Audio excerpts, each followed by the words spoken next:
Aqui chegamos na entrada de Pompeia e vamos entrar nessa cidade fascinante, esse registro fascinante de um tempo, né, em que os romanos eram os reis da parada.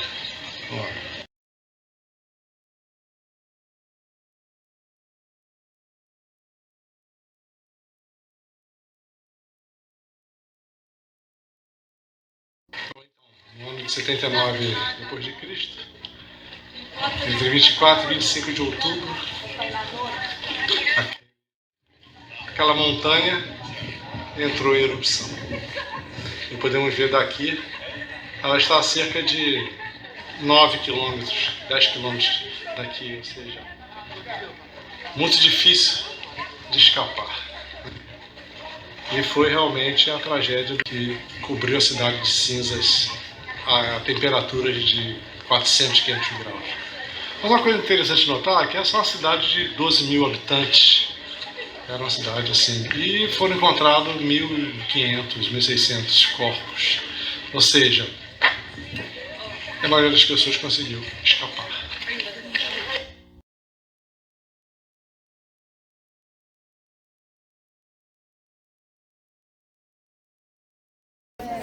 Bom, essa aqui é a área do fórum. Na verdade é a entrada da cidade, né? E aqui era a região mais importante em termos políticos, econômicos. Podemos ver aqui a área dos arquivos, documentação, processamento político, burocrático. Mas se estendia até ali, onde foi construído o Templo de Júpiter, né? E lá atrás está o famigerado Vesúvio. Podemos ver que realmente a erupção pegou o Templo de Júpiter de jeito, né? Nós temos aqui em volta, era todo cercado de tavernas, termopilas, que era realmente tavernas, mercados. Aqui era um ponto de encontro social, de cultura. E lá está o Vesúvio.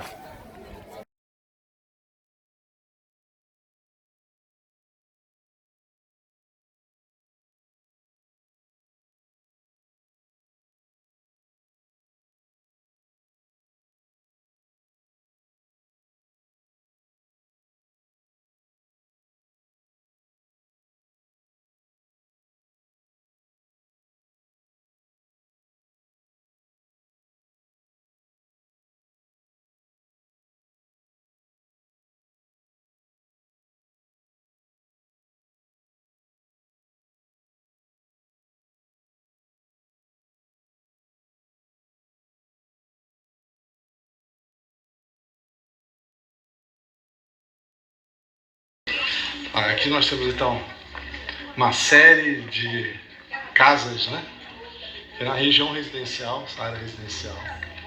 Vamos ver aqui as ruas.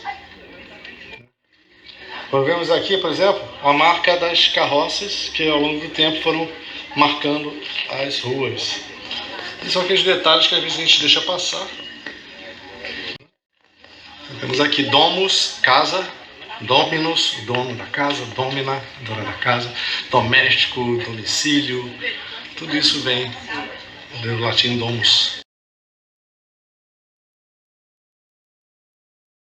Bom, isso aqui é feito para que os pedestres pudessem atravessar, e a água que corria por aqui durante as chuvas, apesar do sistema de esgoto, né, isso aqui ficava cheio de estrume de cavalo e devia ser realmente algo né? O que nós podemos ver são as marcas das carroças que passavam por entre aqui as coisas.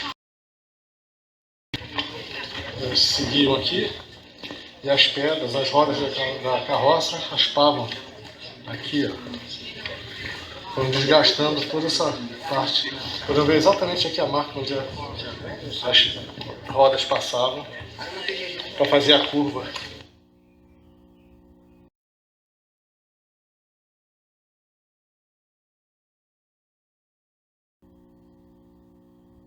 Bom, aqui é o templo de Asclépio, o deus da medicina, né? Asclepios.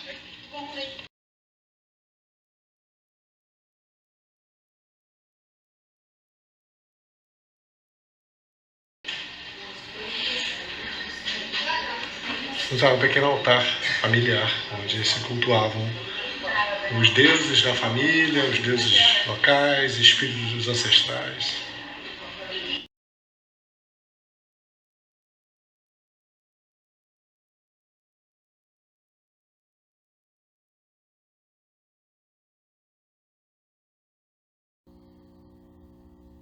Bom, estamos aqui na lavanderia.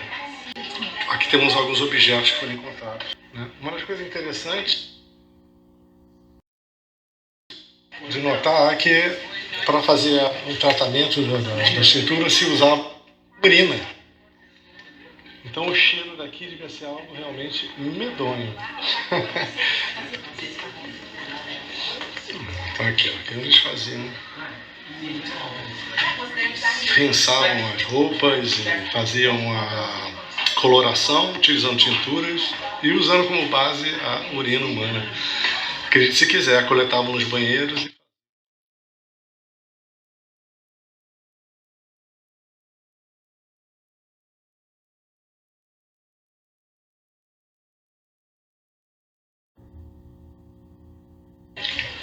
Estamos aqui, é um tipo de construção, né, típica do século I, em que a cidade passou por várias reformas, né?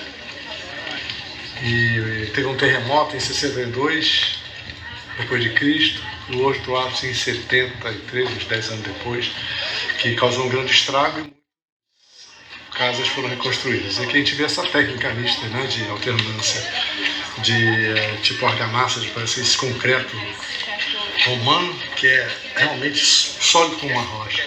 Mas aqui também um aproveitamento do material da região, né?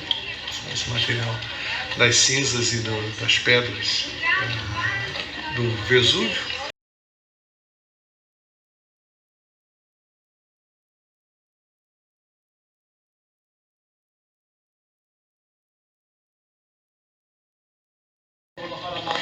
Temos aqui um domus um político, uma pessoa evidentemente rica, né?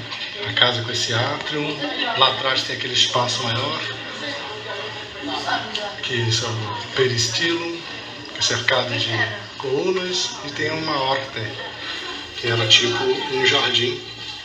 Então era um cara com posses aqui. Quando eu vi a qualidade aqui dos mosaicos,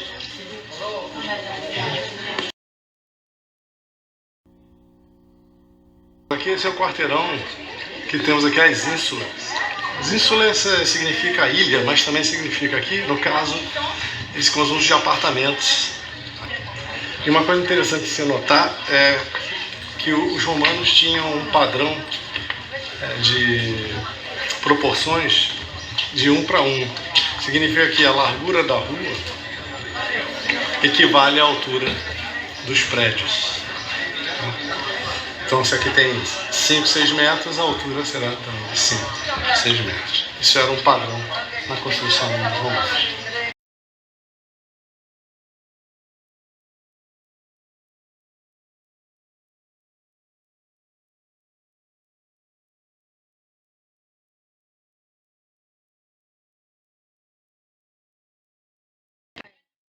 Taverne ou Thermopylon, se fossem comidas quentes, que é uma espécie de fast food, né?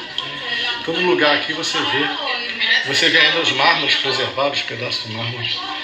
E geralmente a pessoa morava acima do seu negócio, era um negócio de família menor, enquanto que os Thermopylon eram maiores, mais agitados e serviam comidas, refeições quentes. Em geral, pão, linguiças e carnes e uma espécie de sanduíche, né? Que parece que feito de carne moída, muito parecido com o hambúrguer moderno. É realmente uma cultura que cada vez se descobre mais quão semelhantes a nós eles eram.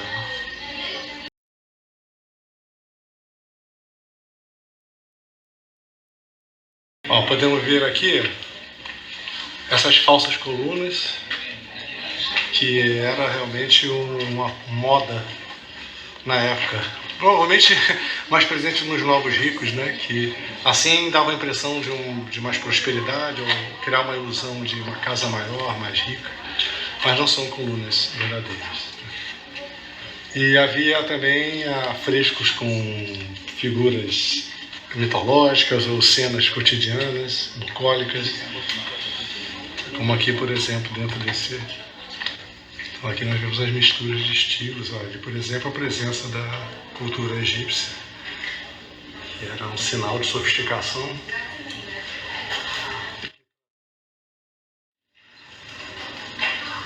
A qualidade da pintura é sensacional.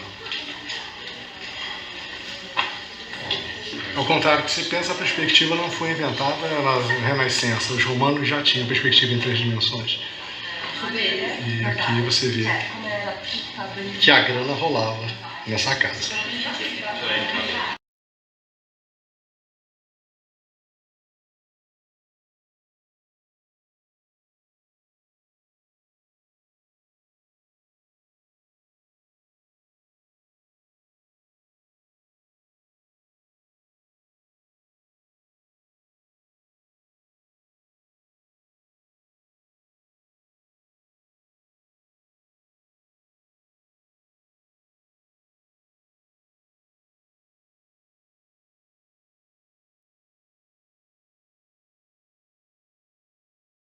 Bom, aqui tem mais uma taverna, né? O pessoal vem aqui comer e conversar, trocar ideias.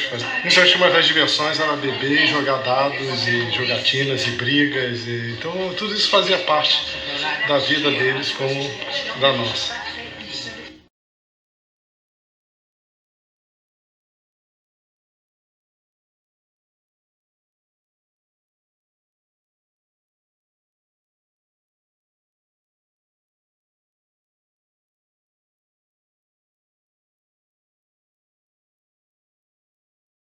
Então temos aqui essas colunas que eram revestidas de concreto e tinha um núcleo de tijolo, né, que era muito caro realmente importar os materiais para fazer as colunas, né, geralmente de mármore, granito.